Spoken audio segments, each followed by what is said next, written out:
आप सभी को मेरा प्रणाम। इस समय पर चुनाव आयोग की साख दांव पर लगी हुई है और दिन प्रतिदिन चुनाव आयोग की छवि धूमिल होती ही जा रही है।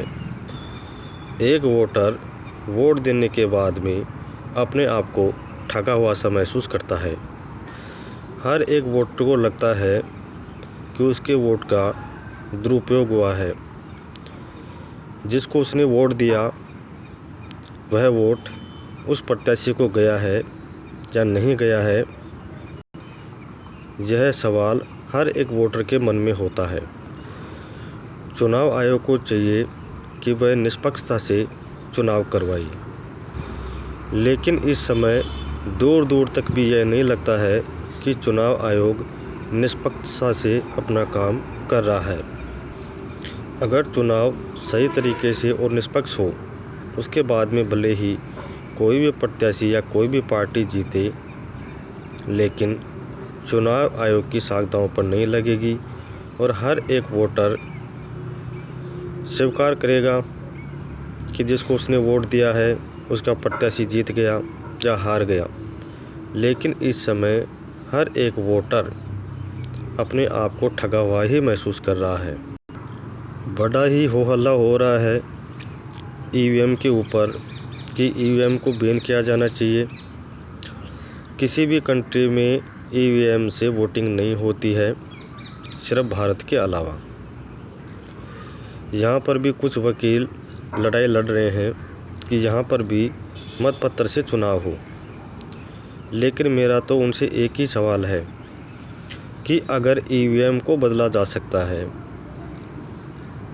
तो क्या मतपेटियों को नहीं बदला जा सकता?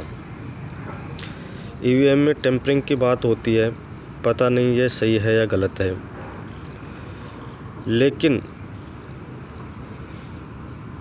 वोट पड़ने से लेकर के वोटों की काउंटिंग तक इतना लंबा गैप होता है कि उस लंबे गैप में आप कितना भी झोलमाल कर सकते हैं। आप यही क्यों मानते हैं कि ईवीएम में टेम्परिंग हो रही है? हो सकता है कि ईवीएम ही बदली जा रही हो। 15 दिन 1 महीने बाद में वोट पड़ने के 15 से 1 महीने बाद में तक भी वोटों की गिनती होती है। इतने लंबे समय में चुनाव आयोग कितना भी घोलमाल कर सकता है। निसंदेह है आज चुनाव आयोग एक व्यक्ति विशेष के हाथों बिक चुका है। बार बार विपक्ष की पार्टियां चुनाव आयोग से रिक्वेस्ट करती हैं, लेकिन चुनाव आयोग उनकी कोई भी बात मानने को तैयार नहीं होता है। मेरा पर्सनल रूप से यह मानना है कि चाहे आप ईवीएम से चुनाव करवाइए, चाहे मतपत्र से चुनाव करवाइए, अगर घोलमाल हो रहा है तो वह मतपत्र से भी होगा ही। क्योंकि अगर ईवीएम को बदला जा सकता है तो क्या इतने लंबे गैप में मतपेटियों को नहीं बदला जा सकता? चुनाव निष्पक्ष हो और चुनाव आयोग की साख पर भी कोई दांव ना आए, इसके लिए मैंने एक प्रक्रिया बनाई है और मेरा ये सुझाव है और मेरी आप सभी से निवेदन है कि जो भी कोई मेरी बात को सुने, अगर उसे अच्छे लगे तो वह अन्य लोगों को भी बताने का कष्ट करें।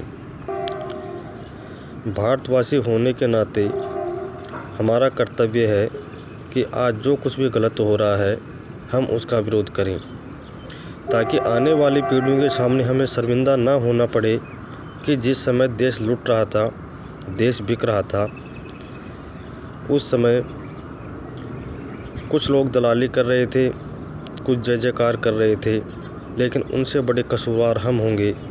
क्योंकि जिस समय देश लूट रहा है, देश बिक रहा है, उस समय पर हम भी अपने मुँह पर पट्टी लगा करके खामोश बैठे हुए हैं। एक स्वतंत्र लोकतंत्र के लिए स्वतंत्र और स्वच्छ रूप से चुनाव हो, इसके लिए चुनाव आयोग को मेरी तरफ से कुछ सुझाव हैं। जब भी कोई वोट डालने जाए तो उसके लिए आधार कार्ड अनिवार्य हो, और आधार कार्ड को देखा ही ना जाए बल्कि उसके फिंगरप्रिंट भी मैच करवाए जाएं कि वह जो आधार कार्ड लेकर के आ रहा है वह उसका खुद का है या अन्य किसी व्यक्ति का। क्योंकि जब मैं वोट देने गया उस समय एक 25 से 30 साल का लड़का एक 50 साल से भी ज़्यादा उम्र के व्यक्ति का वोट डालने के लिए आ गया। बहुत सारे लोग ऐसे भी होते हैं जो कि फर्जी वोट डालते हैं और बड़ी ही बेशर्मी से डालते हैं, मरने मारने तक के लिए उतारू हो जाते हैं, जिनको रोकने के लिए चुनाव आयोग सिर्फ और सिर्फ आधार कार्ड से फिंगरप्रिंट लेकर के ही वोट डलवाई। दूसरा मेरा सुझाव यह है कि अगर विधानसभा के चुनाव हैं तो उसी विधानसभा में उन वोटों की गिनती करवाई जाए। अगर सेम डे में नहीं तो नेक्स्ट डे चुनावों की गिनती हो वोटिंग होते ही। अगर 2-3 राज्यों के एक साथ में चुनाव हैं या आगे पीछे चुनाव हैं तो जिस राज्य में आज वोटिंग हो गई उसके नेक्स्ट डे ही उस राज्य का चुनाव परिणाम घोषित कर देना चाहिए। सबसे ज़रूरी और आवश्यक बात जो मैं कहना चाहता हूँ वह यह है कि प्रत्येक वोटर को एक वोटर कोड दिया जाए और उस वोटर कोड से ही वोट डले। जिस प्रकार परीक्षार्थियों का परिणाम वेबसाइट पर डाला जाता है उसी प्रकार से चुनाव का परिणाम चुनाव आयोग की वेबसाइट पर डाला जाए। इस प्रकार नहीं कि इस विधानसभा से इसने जीत दर्ज की, इस विधानसभा से इसने जीत दर्ज की, बल्कि इस प्रकार भी डाला जाए कि किस वोटर ने किस प्रत्याशी को किस पार्टी को वोट दिया है। इसके लिए प्रत्येक वोटर को एक वोटर कोड दिया जाए जो कि 12, 13, 14, 15 या 16 डिजिट का हो। इस कोड से यह होगा कि कोई भी वोटर अपने उस कोड से चुनाव आयोग की वेबसाइट पर जाकर के अपने परिणाम को देख सके कि उसने जिस पार्टी या जिस उम्मीदवार को वोट किया है क्या वह वोट उसी के पास में गया है। वोटर कोड ईवीएम में वीवीपैट में दर्ज हो, साथ में ही उसकी एक हार्ड कॉपी निकले सिर्फ कोड की, जो कि उस वोटर को दी जाए। वोटर वह कॉपी अपने पास में रख ले।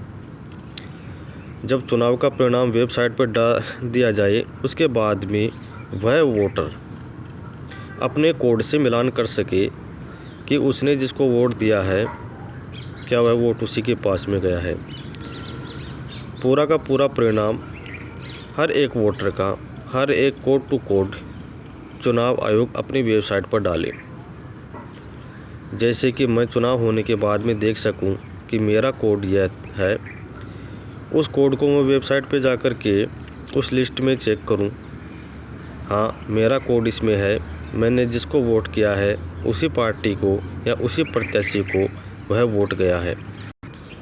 चुनाव आयोग अपनी वेबसाइट पर परिणाम इस प्रकार डाले जैसे कि voter code number, candidate name, party का नाम, चुनाव चिन्ह। जैसे कि कोई भी कोड हो, जैसे मैंने कोड तैयार किया J86SV94GS36N17 या S15T41M25B63DTB।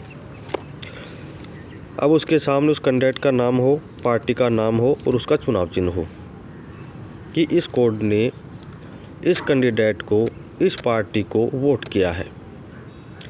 पूरी की पूरी लिस्ट चुनाव आयोग अपनी वेबसाइट पर डाले ताकि कोई भी वोटर वोट देने के बाद में भी जाकर के चुनाव आयोग की वेबसाइट पर चेक कर सके कि उसने जिसको वोट किया है क्या वह वोट उसी पार्टी को गया है या कहीं पे घालमेल है।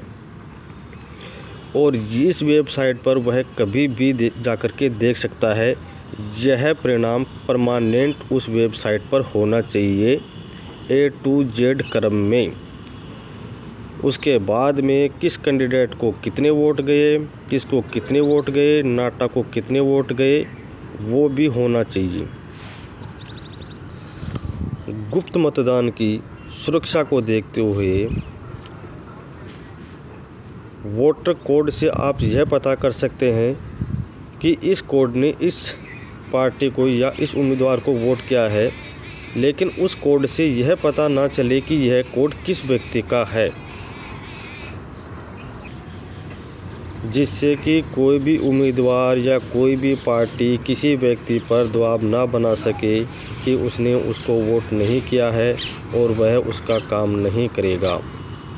सिर्फ वोटर के अलावा से किसी अन्य व्यक्ति को उस कोड का मालूम ना चले, उसकी हार्ड कॉपी उसके पास में रहे, हार्ड कॉपी से वह अपने वोटर कोड से मिलान कर ले कि जिसको वोट किया है उसी के पास में गया है।